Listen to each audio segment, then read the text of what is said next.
Hey everybody, it's Leslie from Sew A Lot Creative Sewing Centers in Lexington, Kentucky and Centerville, Ohio. I am bringing you this month's Kimberbell Fill in the Blank.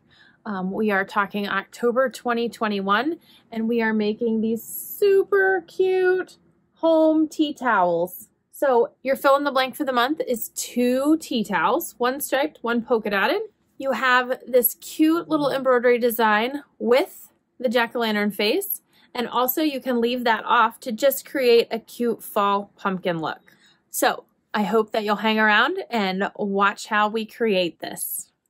So the first thing we're going to do to prep to make our cute little home pumpkin or jack-o'-lantern towels is to get our towels out of the bag. Your kit came with 2.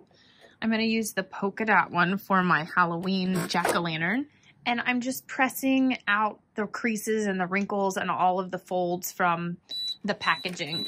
You can use your press, you can use your iron, whatever you have. I like to use this flatter spray. Comes in lots of different fragrances, but more than anything, it just takes out all those folds and crease so nicely. Once I've gotten rid of all the creases, I want to flip my towel over so I can check for the tag and the hanger. So this is where you can hang this towel off a knob or a oven door, wherever it works best for you. I'm going to take and I'm going to fold the towel in half, right sides together, hot dog ways, which means your lengthways. So you can see like this. I'm folding it right sides together and lining up those side seams. And then again, I'm just going to press or iron this so I get that crease. It gives me my center mark. Once I have that creased and marked, I know which end is my top, the end with my tags. The opposite end is going to be the bottom. I'm going to make sure that this part is on my ironing board, the bottom, or my press. I'm going to measure up 5 inches from the bottom and fold this up. I like to use this Clover hot hammer ruler. It just makes for super easy. I can fold this right up over top of it up to the 5-inch line. I can leave it in there so it's nice and straight, and then I can just press or iron over top of that. It doesn't get hot and it won't melt. So that's what it's made for. It's wonderful. Once I'm finished, I'm going to pull that hot hammer out. I'm going to leave my towel folded and I'm going to take this to my machine and set it aside while we prep our hoop. Now that we have all of our fabrics cut and ready to go and pressed our towels, we're going to load our hoop up with a piece of stabilizer. For this particular project, we're using a sticky back tearaway. So it's going to look like shiny paper on one side and a little bit duller paper on the other. We're going to remove the inner ring from our hoop.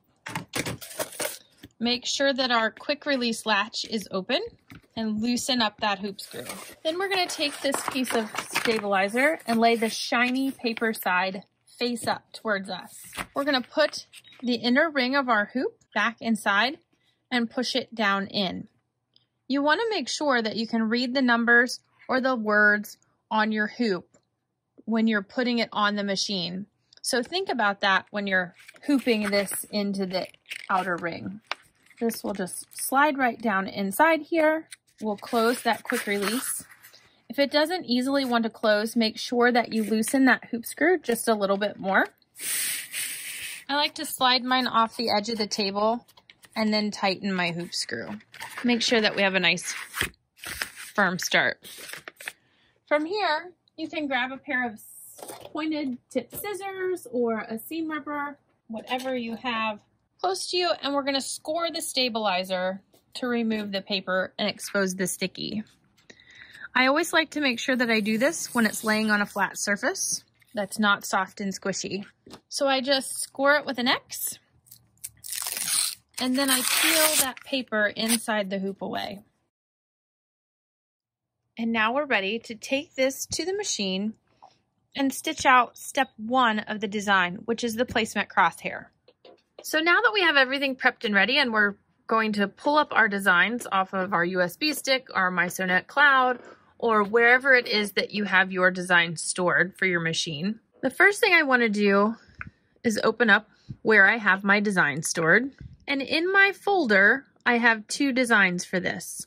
One is the 4x4 placement crosshair, and two is the home welcome embroidery design.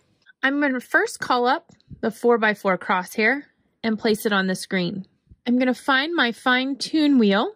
Depending upon your machine, it will be located in different places, but you'll all have one. And find where I have this set. I want it to be perfectly in the center, so above my fine tune placement wheel, I should see 0.0 by 0.0. Next, I'm going to go back into my design folder and call up the home embroidery design and bring it into my screen as well. Once it's here and it has a selection box around it, I'm going to check the fine tune wheel again to see where it's placed. Most likely it's going to be off center just a little bit. So mine came in at 5 and -5. I want to make sure that this is set centered on that crosshair. So I'm going to touch the center in the hoop icon, and it's going to jump that and layer it right over top of that placement crosshair. From here, we can stitch out the design without having to go back and forth. If you have a machine that only allows you to call in one embroidery design at a time, then that's what you shall do. You'll call in the placement crosshair, stitch it out on your stabilizer. When it's finished, you'll go back to your edit screen and then delete the crosshair and call up the design in the center. That will work the same way. This just gives us one less step we have to do if we have the capabilities of calling in two designs at once. So now that I know my two designs are layered on top of each other perfectly in the center, I'm going to go into my stitch out mode. Next, we're going to place the hoop onto the machine. Once the hoop is on the machine, the first step shall be the crosshair because it's the first thing that we pulled in or the only thing that we pulled in depending on your machine. So we're just going to stitch that crosshair right on the center of our stabilizer. Now that our crosshair is stitched onto the center of our stabilizer, we're going to take our towel that we folded and pressed and left pressed, and we're going to place it on the sticky stabilizer. You can remove the hoop from the machine to do this on a flat surface, or even if you want to put it in your trim position, which means your hoop will come all the way forward so that you can put it on there, you can do that as well. That's what I've done. I'm just going to take my towel and I'm going to slide it in so that my fold down the center lines up here and my fold along the bottom edge or the B edge lines up with the horizontal line here. I'm going to open this up so that this vertical line matches all the way down. I'm going to press that so that it sticks. And then I'm going to open this towel up, making sure that as I come across, this lines up with my fold line all the way. And then I'm just going to open my towel up nice and neat to make sure everything is in place and nice and straight. From here, the next step is going to be to stitch the placement stitches for our letters. I've already got my black thread loaded up and I'm just going to hit my start button and it's going to take me back to my stitch position and begin stitching my placement stitches. Now that we have our placement stitches, I've got my piece of cobweb fabric. I have chosen to put the double-sided fusible, the soft fuse, on the back. Soft fuse is a trans web or a splendid web, Steam Seam Light, Kimberbell's fusible peel-and stick. All of these are types of double-sided fusible. So I've used the soft fuse and I'm just going to peel away the paper, which is going to leave that glue transfer on the back side of my cobweb fabric. From here, I'm going to make sure that I cover up the entire area with all the placement stitching and position that. You can hold this in place or you can use Kimberbell tape to tape it down and keep it from shifting, whatever you're most comfortable with from here. And then we're just going to stitch and it's going to tack down those same shapes. Now that it's finished tacking down my letters, I'm going to remove the hoop from the machine, making sure to keep the towel in the hoop and the stabilizer in the hoop, and I'm just going to trim out around my letters. So I'm just going to take my duck bell scissors. These are the nice medium-sized pair from Kimberbell. They come in the little scissor set, and you're just going to trim up close to all of the edges. There's lots of little pieces here. You'll find that the letters are going to be connected by satin stitching. There's going to be gaps and holes. These aren't going to look exactly like a whole letter until we get all of the stitching done. The reason I like to remove the hoop from the machine instead of just using the cut position or the trim position is because I like to be able to turn my hoop around when I have so many different little angles to trim around. So now that we have all of the fabric trimmed away from the appliques around the letters that are going to be home, because I used that double-sided fusible on the backing, before I go on to the next step, I'm going to take this to my ironing board and I'm going to heat this with my iron to make sure that I heat set that glue and it adheres the fabric to the towel. So with this, I've just placed my hoop on the ironing surface. I'm going to take my small iron that fits inside my hoop so that I don't hit the edges of my hoop and melt them. And per the instruction of the double-sided fusible web that you're going to use, you're just going to heat that up to activate the glue. Now, if you chose not to do the double-sided fusible web, you certainly can just skip this step. It won't be necessary. Now I'm going to take it back to the machine. So now that we've trimmed around our pieces for the letters, we're going to do a placement stitch for the stem on our pumpkin. For the stem, we're going to use a piece of brown glitter vinyl. So before you place your brown glitter vinyl, you're going to want to make sure that you remove the protective coating from the top. So anytime you're using the Kimberbell glitter, they have this really nice protective coating. You're just going to peel that away and reveal the beauty of that glitter. You're going to cover up that placement stitch and tack it down. Now I'm going to trim around the glitter vinyl. Your glitter vinyl also has a single-sided fusible already on the back side. So you're going to take this to your iron.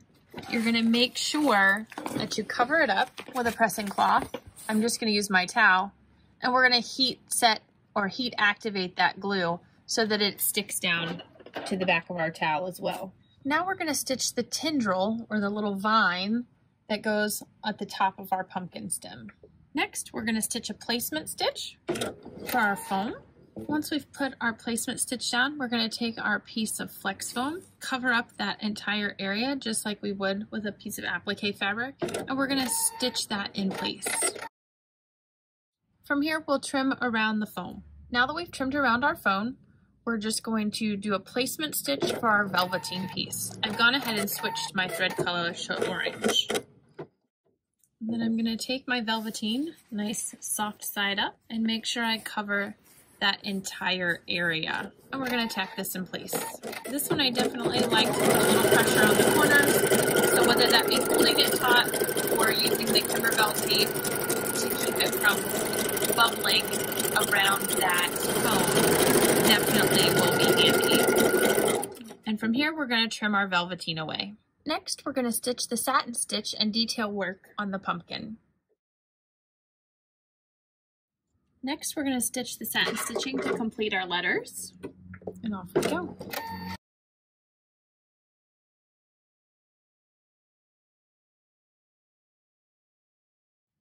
Now that we've finished our letters, we're going to get ready to stitch the placement stitch for the jack-o'-lantern face.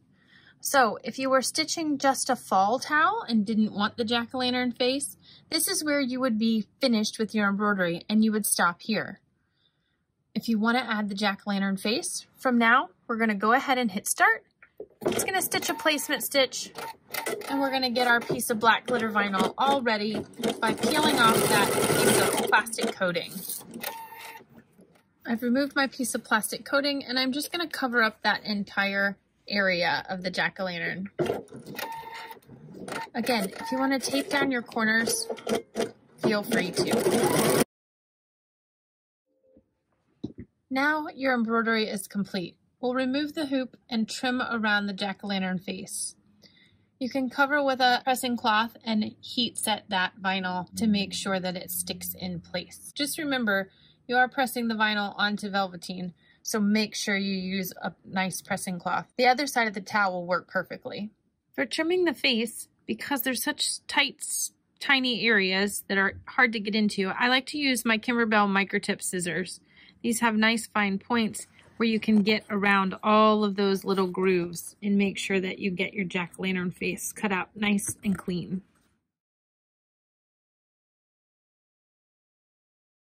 Once we have that trimmed, we can remove the project from the hoop. It's really very easy. I just like to peel my towel loose from the sticky all the way around, leaving only bits of the stabilizer. And then we are done. So I hope you all enjoyed creating your home fill-in-the-blank October 2021 towel. A lot of fun. We used a lot of different fabrics, velveteen, foam, glitter vinyl, fabric, all kinds of good stuff on our tea towels. We have our Halloween with the jack-o'-lantern and our home with just a pumpkin for fall. This is a super cute design. I can't wait to see what else you turn it into, and look forward to seeing you next month. Thanks, everybody.